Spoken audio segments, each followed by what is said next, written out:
Hey guys, Simon's here. Just want to talk through some of the ideas of 9 days, and so I'm starting with the first chapter, Kip. We'll talk about Kip's perspective and what happens to him in this chapter, and give you a bit of textual evidence and discussion about narration and whatnot. So we start with Kip Westaway. He is the twin brother of Francis, and we see this chapter from Kip's point of view. So it's first person narration from Kip, and you really get the sense that Kip is setting up how the book is going to be structured on the first page. So page 1, Kip starts saying, he starts talking about today and what's going to happen today, and he wakes up in very early morning discussing the day, and so we get the sense that chapters are based around one day in the life of each character. So Kip's waking up really early, and he goes off to work for the hustings, and he is given the shilling by Mr. Husting quite early, and he cops a lot of flack from Mrs.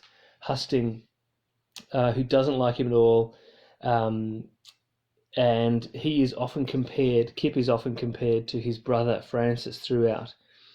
You really get the sense that the Westaways are of a lower class in this, and there's this contrast throughout between the Westaways and the Hustings, and how the Westaways have come on bad times, on hard times, and Kip's father passed away, and since then they have had not a lot of money. The mother has to work, and the younger, or the sister, Connie, is the oldest child, but she has to work as well. And the times are really hard, so much so that only one of the boys, Francis or Kip, can go to school.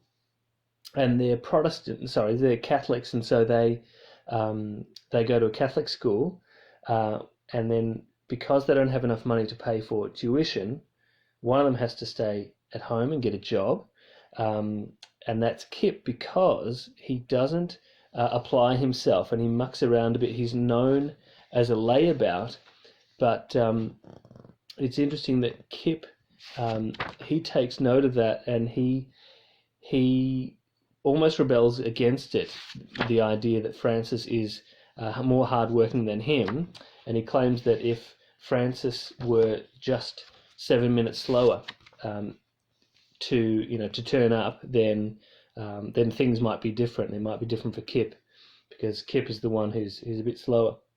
So Kip starts working for the Hustings, and in this chapter we see what he has to do. He really enjoys the horse, and he enjoys grooming it and working for the Hustings, and working in their backyard, which is right next door to the Westerways place. So there's this contrast throughout with these two families, and the idea that their fortunes are bound up together. So the whole family, because of the father dying, the Westerways' father, Mr. Westaway, the whole family suffered. So their whole fortune is bound up in that one event of the father passing away. And the mother struggles as well, asking why Connie didn't get a job, and why Mr. Westaway didn't set up a nice job for Connie before he died, and he should have done that as an insurance policy. That is hinted at again when Kip is confronted by what he calls the Four Stooges, and he runs off to get meat, and on his way back he sees some other students, and they are Catholic students, and they have a dig at Kip, and they try and beat him up. Kip runs away, but before he runs away, there's this discussion about Kip and how he is a good for nothing, and they really have a good dig at him. The chapter ends in a really interesting way, in that Kip loses the shilling. So he got the shilling at the start of the chapter from Mr. Husting, and he leaves it in his pocket. The reason why he leaves it in his pocket is because he runs off from those four boys, and he hurts his knee. He falls over and hurts his knee, and he's bloodied. And his sister Connie is going to wash his clothes before the mother finds out. So his shorts are taken, and they're in the wash, and Kip remembers the shilling in his pocket, and so in the middle of the night he creeps around to go and find the shilling. He ends up finding the shilling, but he also finds Mrs. Keith's underpants, and he's having this kind of he's playing with them, and he's imagining them being like parachutes from American special agents, and I think it's this bit of kind of young boy curiosity about underpants and about women, but then he also sees that they're so huge and there must be a big bottom that fits them, so he's kind of having a laugh. And then when this parachute of underpants hits his face, we've got Mrs. Keith who sees him, and Mrs. Keith is a boarder, so she's staying with the family, and she's staying with them because she needs somewhere to live, and the Westaways need some rental money, so they kind of rent out their room to get a source of income. And Mrs. Keith is so offended that Kip has been playing with her underpants, and then so there's this big scene. Kip's mother is really upset, yelling and screaming. Kip and Frances are in their bedroom. They're kind of chatting about it and having a laugh a little bit. But Connie is there, and as the older sister, she really backs up Kip. Even earlier on, Kip and Frances are having a bit of brotherly kind of edgy banter with each other because they're a bit nasty to each other, and part of that is because Frances is the smart one and Kip is the layabout, and Frances is allowed to eat bacon. This is a real a treat. If Kip were to have it, that'd be a real treat, but it's given to Frances because Mrs. Westaway thinks that it's brain food. He needs to eat it because he needs to think. So towards the end of this chapter, we've got the two boys having a laugh in their bedroom, but Connie is out there with Mrs.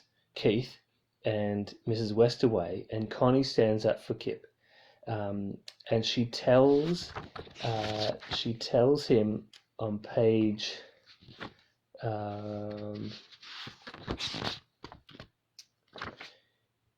she tells him on page 34, "I've had enough of this, you old cow." And then, "It's a good thing you're leaving," says Connie. "Go on then, good riddance," she says. And so she's essentially telling Mrs. Keith that they don't need her there, and if she's going to create such drama that she can leave. Mrs. Westaway, though, is very upset because that means that perhaps Connie will have to go and find a job and not work at home. It also means for Frances that there's this possibility that because they don't have enough money because of Mrs. Keith's rent, they might not have the ability to pay for Frances's tuition. So right at the end, Frances is worried.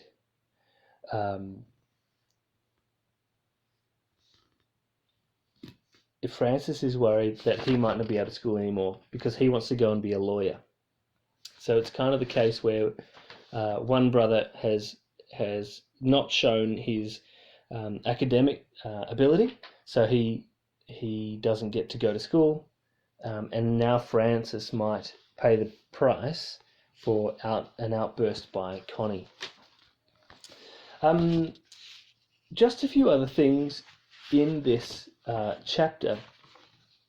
We really see from Kip's point of view, some of his language is really kind of Aussie, and he's got this Aussie tone in his discussion of things, even in the narration. So not just the direct quotes and what he says, but in his language, in his narration. So he says on page 1, he says, "You spring out of bed like the devil's after you." So just some cliches, some Aussie cliches throughout. So when you're reading through, you're looking for that Aussie language, those cliches. He says something interesting on page 3. I don't know whether you can help me with this. He says he's walking through his garden, his front lawn. He says, "The grass is white-tipped and it crackles under my feet. I'm King Kong, squashing native huts. Crunch, crunch. Sorry, natives." Then I'm out the gate and into the lane and around the corner. So yeah, I'm just kind of puzzled about that. He references King Kong, and throughout this chapter we also get some other references to other literary figures, and they're kind of sprinkled throughout. It's called intertextuality. So the reference to other literary figures is called intertextuality. King Kong here, and he imagines himself as very strong and powerful and squashing native huts. So maybe that's some kind of dream he has, some desire that he has within him to be strong and independent, and I guess to have that power. Some of the greater themes in this chapter that are opened up. So being the first chapter, it's going to give some background. It's going to explore a couple of themes and hint at what might happen in the future. So the shilling is definitely something to hold on to, and especially when we've got this this duality here of poor and the rich. So we've got a theme of the haves and the have-nots, and we've got the people who don't have very much are hardworking, and even when they have enough money to get some meat, they get picked on. So Kip is picked on because he is not a student anymore, because he is not in with the in crowd anymore. He's become a working man, so a working class. He's not part of that academic crowd anymore at school. So Francis is a part of that, and there's that duality within the brothers, working class and the upper class, or the thinking class, middle class. We've also got the idea that throughout life, that action must take place. So to actually achieve anything in life, you must do a lot, which is a working class thing. Upper classes have the luxury of having money to start with, having property, and so that money and that property essentially gain more money for them.